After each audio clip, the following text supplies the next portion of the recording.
Bentrovati, buongiorno a tutti. Oggi siamo con la frittatina al luppolo, in friulano urtichons.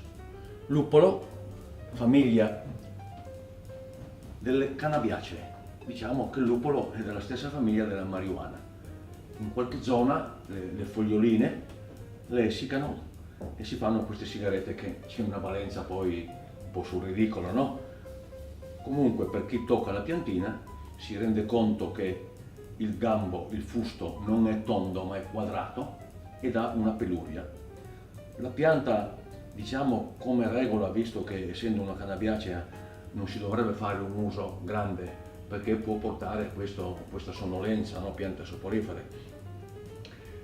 Il problema poteva porsi, diciamo, 40 anni fa, quando la gente, pochi avevano l'automobile e la gran parte, diciamo, il mondo contadino facevano queste grandi scorpacciate di questo luppolo, lessato nelle frittate, nel risotto, ma poi naturalmente non andavano di sicuro in automobile a bersi il caffè a Venezia.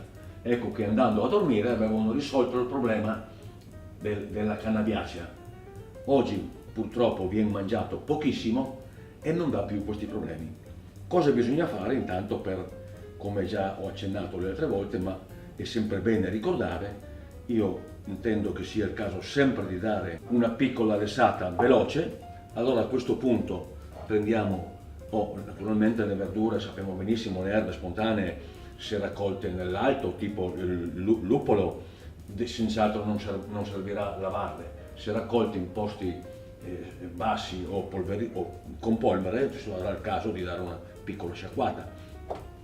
Il luppolo va tagliato a pezzettini e naturalmente va fatto bollire pochi minuti in acqua salata bollente, pochi minuti, e noi poi ci troviamo con un prodotto che è questo qua è il luppolo scottato leggermente, naturalmente raffreddato, strizzata via la parte acquosa, che è molto importante perché non possiamo mettere nelle uova il luppolo con tutta l'acqua, sennò diventa una cosa non ben definita, no? Dunque andiamo a fare questa frittata. Naturalmente la forchetta sempre a portata di mano, possiamo rompere con tranquillità le uova. Le uova, per esempio, molti non sanno, ma va bene che oggi la gran parte delle persone si vanno a comprare le uova nei supermercati, non nelle botteghe, ma se sono di casa bisogna sempre avere l'accortezza di dare una piccola pulita, lavarle un attimo, no? Che non abbiano delle porcherie esterne, insomma, visto che vengono raccolte nelle cove delle galline, no? Dunque si va dentro un pizzico di sale, importante, una passatina di pepe, anche qua molto importante, che dà un ottimo gusto. Naturalmente mettiamo dentro la verdura. Spesso come faceva la gente, diciamo, meno da come vedo adesso in tutte le conferenze, che poi do queste se vogliamo dirle dritte solo per l'esperienza, come già sapete, dei 47 anni fatti per hobby in cucina, no? Diciamo che se taglio la verdura e la metto direttamente nell'olio, oltre che schizzare un po' dappertutto, che mi sporca tutta la cucina, diventa grigia e perde le proprietà. Dunque, bene lessata un attimo, ecco, diciamo che siamo pronti per fare la frittata. Cosa succede? Adesso di solito il luogo comune è ma voi chef avete dei trucchi, voi chef fate le frittate alte come nessuno. E allora la prima cosa che mi viene spontanea, visto che io sono sempre un po', diciamo, giocoso, dico, sì, però ci sono delle cose che voi, diciamo, voi che state di là della barricata, no? Non sapete, oppure non immaginate. Io per fare una frittata che sia bella soffice, quando va bene ci uso 20 uova, non è che metto dentro 2 uova. E se proprio voglio farla con 2 uova, me la metto poi nel bicchierino, nel flute, no? Del sorbetto, e la frittata sarà alta così, con 2 uova. Ecco il discorso, no? Dunque, tante uova. Seconda cosa molto importante, la padella.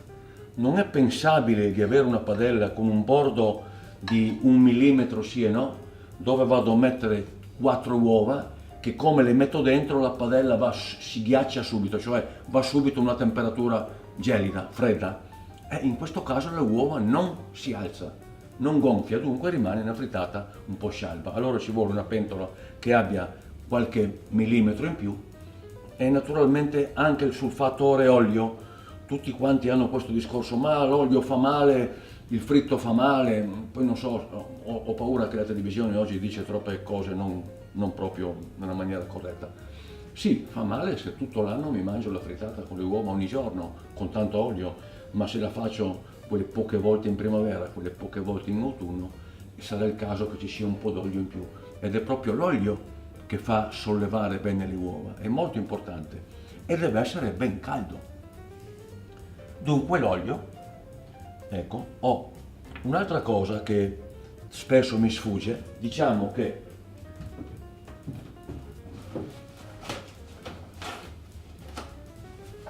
perché le pentole non attacchino, vabbè, si dice sempre le pentole antiaderenti, oggi vanno di moda, no?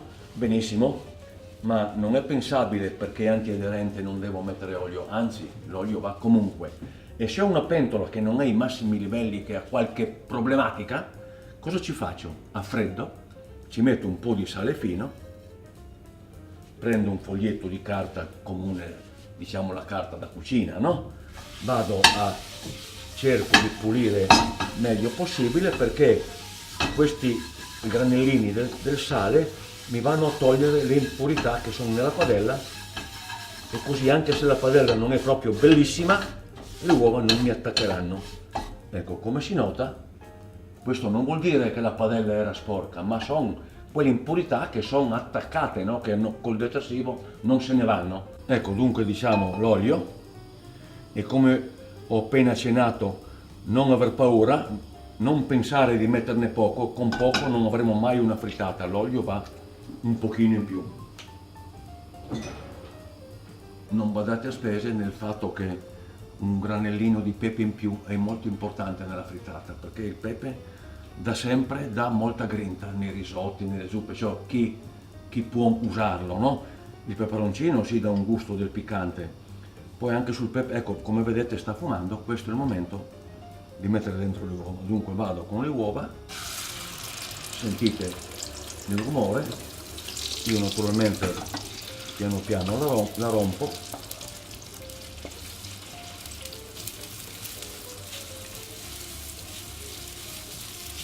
Ecco, quando poi vedo che non attacca più nei bordi, io fermo.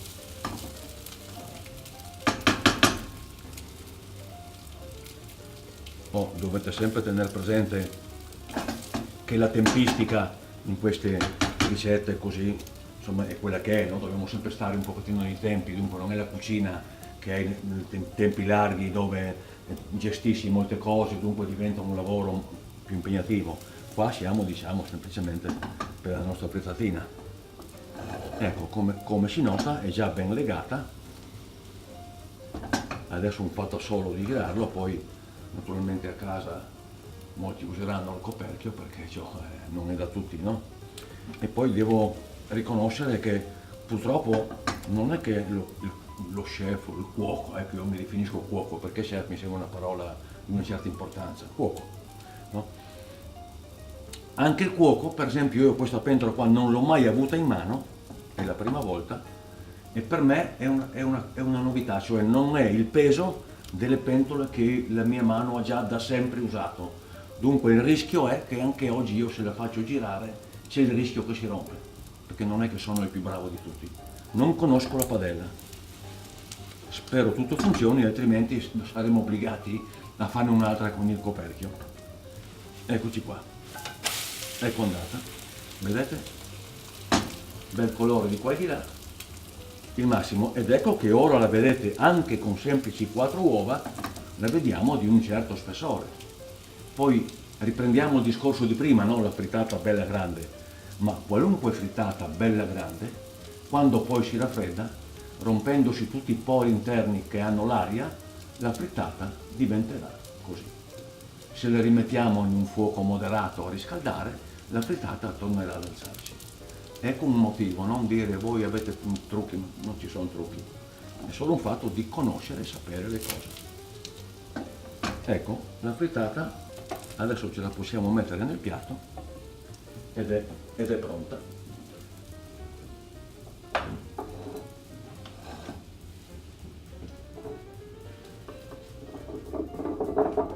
Eccolo qua, frittata con il luppolo, humulus lupolo, lupulus, nome latino, luppolo.